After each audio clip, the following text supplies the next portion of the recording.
I'm one of 4 children. I'm the youngest. 2 boys and a girl.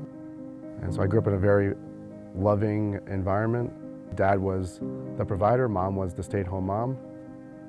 All the teachers told my mom and dad how, very that's when the ADD kind of started to happen.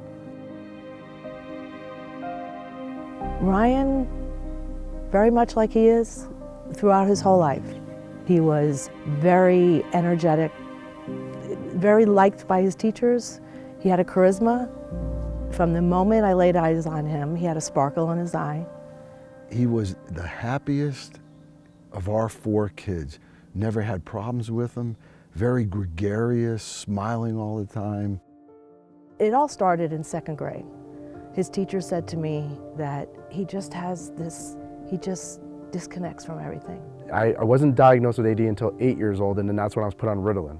We actually at the time had a very big objection putting him on meds, and we had gone to his psychologist recommended it. We had gone to his doctors and his pediatricians. I relented to Ritalin only in school time. In the end, the professionals won out, and we went with it. We already had a family psychologist, and he was in and out of her office every October and every May.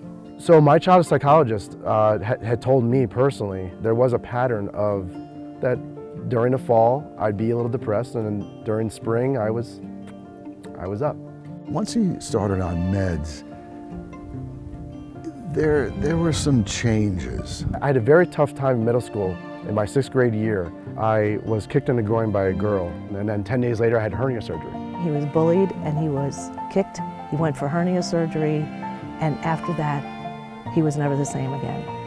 We went to court, and then we had all this going on from 6th grade until 9th grade, where there was this trial that was going on. In school, he was getting a lot of ridicule as a result of that. So it was very traumatic for me, and it prolonged more than it ever had to be. No longer did he have that that sparkle in his eye. We started to see either manic behavior or depressive behavior. So I ended up getting diagnosed with bipolar at 15.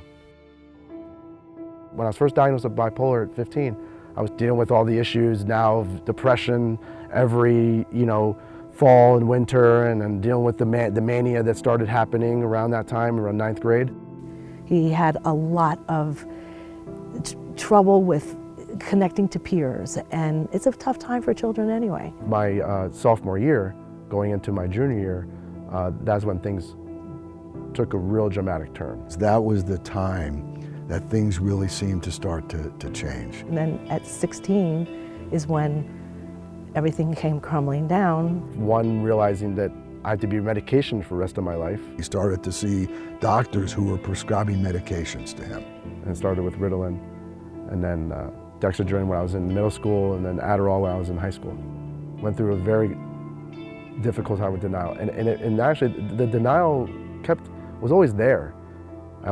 We always questioned why I was diagnosed, where it really came from. We don't have a family history. Never would I dream that Ryan would be ever experiencing depression. And then I started drinking. I had my first 6-pack at 15 years old. My parents went away and then the beer is a depressant, but with me, it's a stimulant. And then in my house, it was not allowed at all. My house, it's illegal. You're not authorized to drink. We actually found a garbage can full of beer cans in the backyard. That was, to me, another point in his life where it was the Ritalin, the event at 6th grade, it was the drinking with a friend. Whenever I would drink actually was always around social. I want to go and do this with my friends because I'm not feeling good currently. And then not hear from my friends, and then all of a sudden hear from my friends, and then it's like full bore into the drinking and full bore into the binging. And that's how the binging started. We just discovered this several years ago, that Ryan binge drank. I mean, to the point of a whole 5th of the worst liquor. Always around that time that I would introduce the drink or introduce the substance, that's when stuff would start to happen. It started then when I would like run away from my problems and I would never address it. And then it caught up to me in my 20s. When I was 20, turning 21, was when I had my first manic episode that led to a schizoaffective, delusional, psychotic episode. A police officer came to my door. Ryan had just ran his vehicle into a transformer, and the officer told me that he had to draw his gun and he was about to shoot my son. It was a complete mania.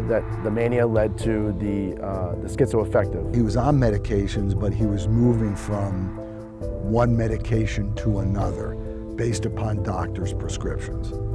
I mean, there was one time where I didn't sleep for a whole week, maybe even more, from what I recall. And that's when I was doing a lot of more like a little bit of marijuana. So I was committed to Memorial Hospital. I was Baker acted. Baker acted minimum 3 days.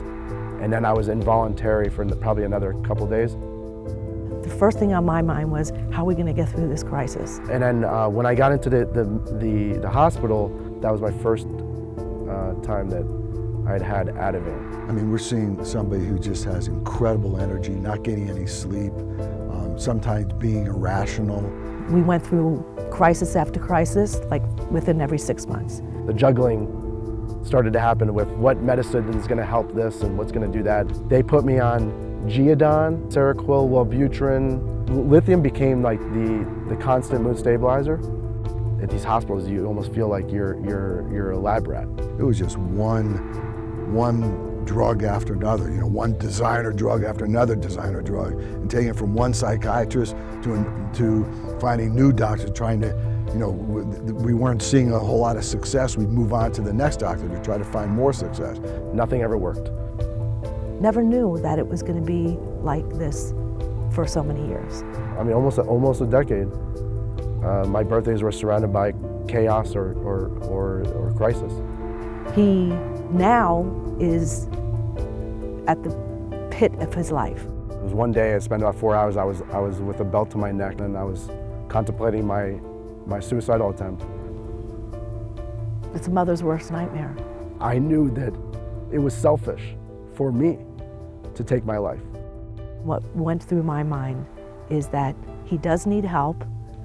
He does not want to end his life, and I better find it fast.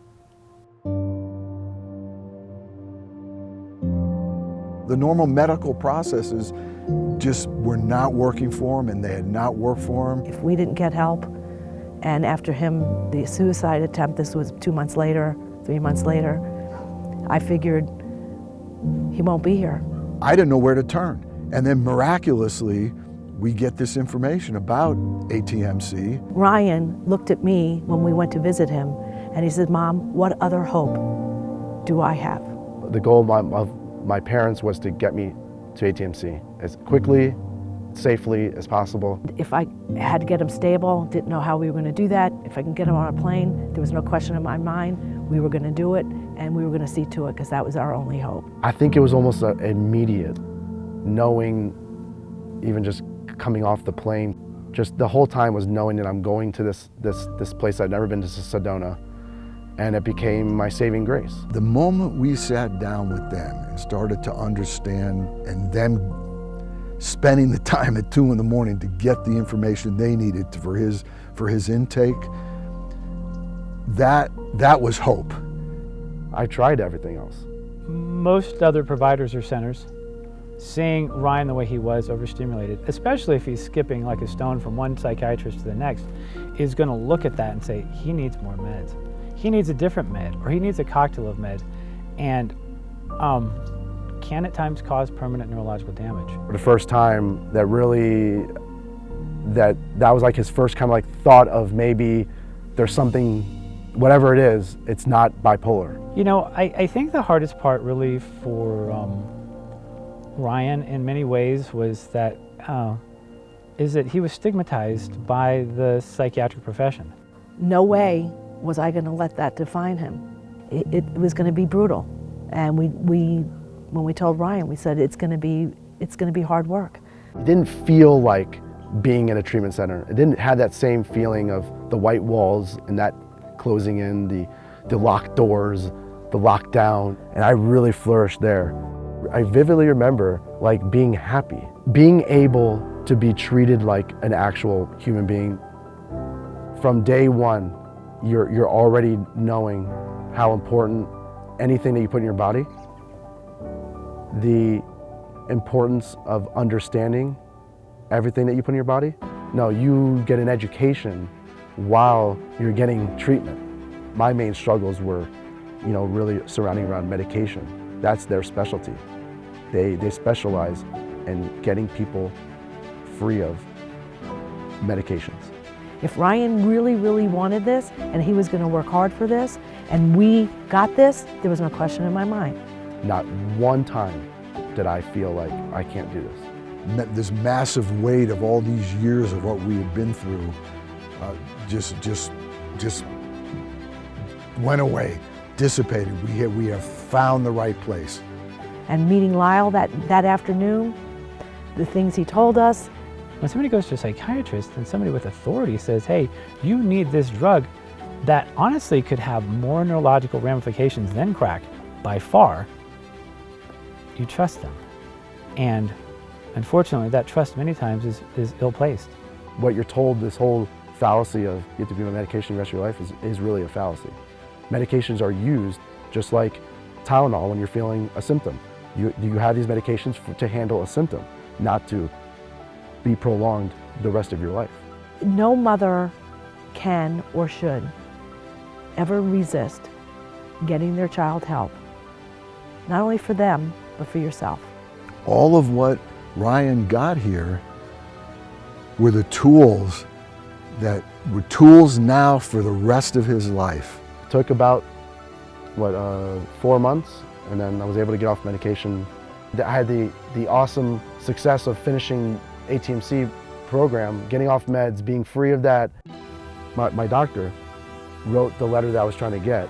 He had mentioned something about a misdiagnosis, but he was the first doctor to address the potential that it was substance-induced, because substance was related to these episodes, and they're called substance-induced episodes. I'm now free of any stigma or anything that comes my way, and that's huge.